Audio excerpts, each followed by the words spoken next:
नमस्कार, मी प्रियंका सरवार, न्यू इरा पब्लिशिंग हाऊसच्या यूट्यूब चॅनलमध्ये मी आपलं स्वागत करत आहे.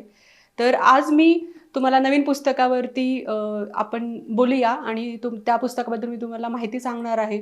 ते पुस्तक आहे नेहरू, मिथक आणि सत्य. हे पुस्तक आधी आलं आहे हिंदी भाषेमध्ये. जे लिहिलं आहे पियुष बबेले सर यांनी.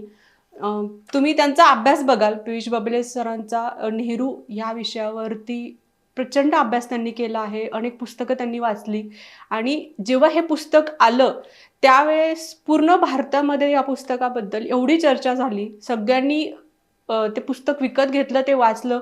सगळ्यांचा जो रिस्पॉन्स होता तो प्रचंड चांगला होता आणि सगळ्यांना आवडलं, की सरांनी काहीतरी वेगळ्या पद्धतीचं नेहरूंबद्दल मांडलंय. तर ही जेव्हा गोष्ट आम्हाला कळाली न्यू इरा पब्लिशिंग हाऊसला, तर आम्हालाही वाटलं, की नाही हे पुस्तक आता मराठीत आलं पाहिजे. मराठी वाचकांना अजून नेहरूंबद्दल माहिती कळाली पाहिजे. म्हणजे नेहरूंचं काम काय आहे, जेव्हा ते पंतप्रधान होते त्यावेळेस त्यांच्या कार्यकाळामध्ये त्यांनी किती कामं केली, त्यानंतर किती केलीत, हा सगळा अभ्यास खूप मोठा आहे आणि आपण तो बघितला पाहिजे. कारण की पंडित जवाहरलाल नेहरू हे नाव आणि आपला भारताचं स्वातंत्र्य आणि भारताचा इतिहास हे इतकं संलग्न आहे की ते आपण कधीच वेगळं नाही करू शकत.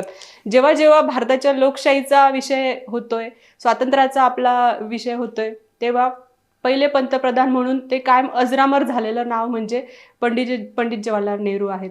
तर पंडित जवाहरलाल नेहरू यांना नेहरू चाचा म्हणतात. तिथपासूनचे नेहरू म्हणजे आधी तरुण वयात कसे होते, त्यांचा अभ्यास कसा होता, त्यांचं शिक्षण, नंतर जेव्हा ते स्वातंत्र्याच्या चळवळीत उतरले त्यावेळेस त्यांचं कार्य कसं होतं, त्यांच्यासोबतचे जेवढे पण सहकारी होते, जेवढे वरिष्ठ नेते होते, महात्मा गांधीजींपासून तर इवन स्वातंत्र्याच्या नंतरही म्हणजे सरदार वल्लभभाई पटेल असतील, आंबेडकर असतील, बाकीचे सगळे, तर ह्या सगळ्यांसोबतचा त्यांचा वावर कसा होता, त्यांचा अभ्यास कसा होता, या सगळ्याची माहिती तुम्हाला ह्या पुस्तकात मिळणार आहे.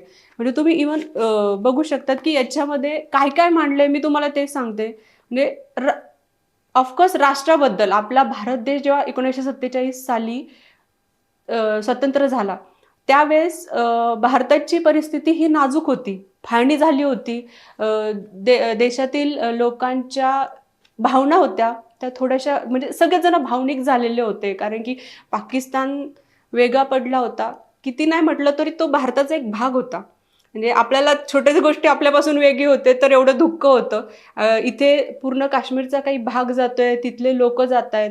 वातावरण खूप अशांततेचं होतं, तणावाचं होतं. ह्या सगळ्यांमध्ये आपल्याला भारत एक देश निर्माण झालाय, त्याची स्वप्न बघत होते पंडित जवाहरलाल नेहरू.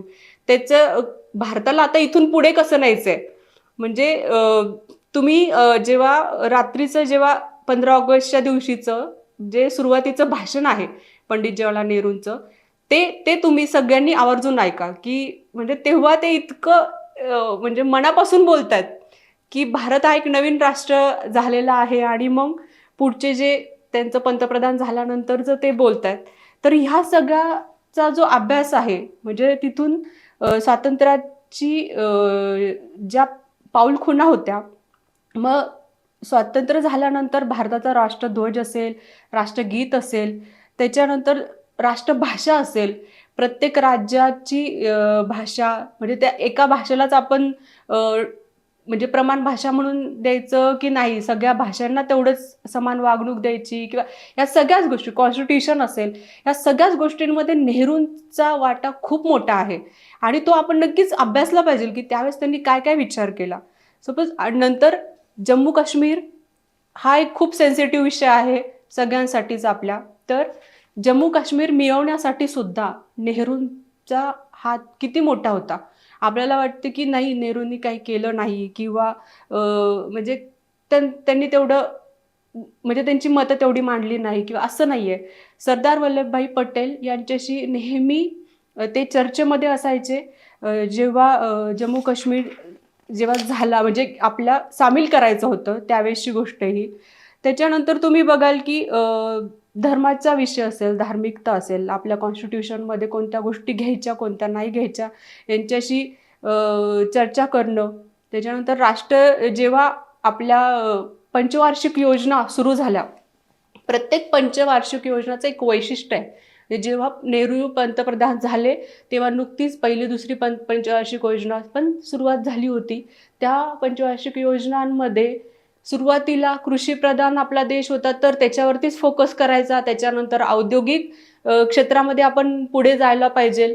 त्याच्यानंतरही पुढे काय करायचं हे सगळं, म्हणजे जी दूरदृष्टी होती एका देशाला कसं नेलं पाहिजे आपण भविष्यामध्ये, हे सगळं दूरदृष्टी नेहरूंकडे होती. आणि ते त्याच्यावरती सतत बोलायचे. त्यांच्या पुस्तकामध्ये त्यांनी त्यांच्या लेखांमध्ये ते नेहमी लिहायचे. तर जो पाया म्हणतो कोणत्याही देशाचा आणि ते पुढे नेण्यासाठी जी म्हणजे विचारधारणा आहे, एक आपला समाज सगळ्याच दृष्टीने, सामाजिक, भावनिक आणि धार्मिक सगळ्याच दृष्टीने, तर हे पुढे न्यायचं. टेक्नॉलॉजी असेल, त्या काळामध्ये नेहरूजींनी ज्या वेगवेगळ्या शिक्षण संस्था स्थापन केल्या, IT स्थापन केल्या, या सगळ्याकडे बघणं, इस्रोची स्थापना, म्हणजे नेहरूजींचा वाटा खूप मोठा आहे या सगळ्यांमध्ये. तर तो आपण बघितला पाहिजे की का त्यांना आपण एवढं सगळेजण मानतात. आणि म्हणजे ते त्यांची जी पहिले पंतप्रधान म्हणून जी त्यांना आपण स्थान देतो ते किती योग्य आहे हे तुम्हाला ह्या पुस्तकातून कळेल. तुम्हाला एक शेवटचं एक सांगताना मी अटल बिहारी वाजपेयी हे नेहरूंबद्दल काय बोलले होते तो एक पॅरेग्राफ आहे, तो तुम्हाला सांगते मी. म्हणजे अटल बिहारी वाजपेयी नेहरूजींबद्दल बोलले होते की महर्षी वाल्मिकींनी रामायणात प्रभू रामाबद्दल म्हटलं आहे की ते असंभवाचे समन्वय होते. पंडितजींच्या म्हणजे नेहरूजींच्या जगण्यात महाकवींच्या त्याच कथनाची झलक दिसून येते. ते शांतीचे पुजारी होते आणि क्रांतीचे अग्रदूत सुद्धा होते. ते अहिंसेचे उपासक होते, पण स्वाधीनता आणि सन्मानाच्या रक्षणार्थ प्रत्येक शस्त्राने लढा देणाऱ्यांचे प्रतिनिधी होते. ते वैयक्तिक स्वाधीनतेचे समर्थक होते. आर्थिक समानता आणण्यासाठी कटिबद्ध होते. त्यांनी समझोता करण्यासाठी कुणाचं भय बाळगलं नाही, पण कुणापासूनही भयभीत होऊन समझोता केला नाही. हे एवढं मोठं गोष्टी आहे. म्हणजे तुम्ही बघा, हे प्रत्येक वाक्य इतकं महत्त्वाचं आहे.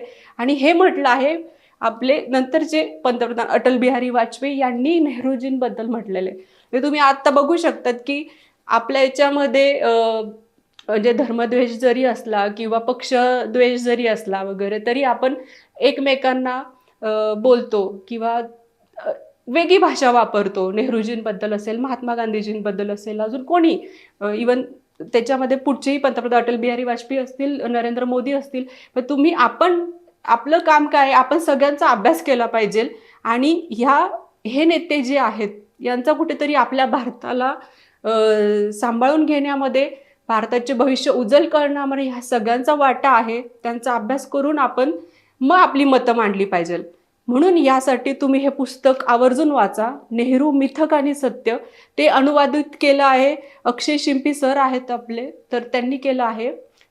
तर तुम्हाला वाचून कसं वाटते हे पुस्तक, आम्हाला नक्की तुमचा अभिप्राय कळवा. आणि जो नंबर आहे त्यावरती तुम्ही हे पुस्तक मागवू शकता. आपल्या सगळ्या डिस्ट्रीब्युटर्सकडे अवेलेबल आहे, वेबसाईटवरती पण अवेलेबल आहे. धन्यवाद.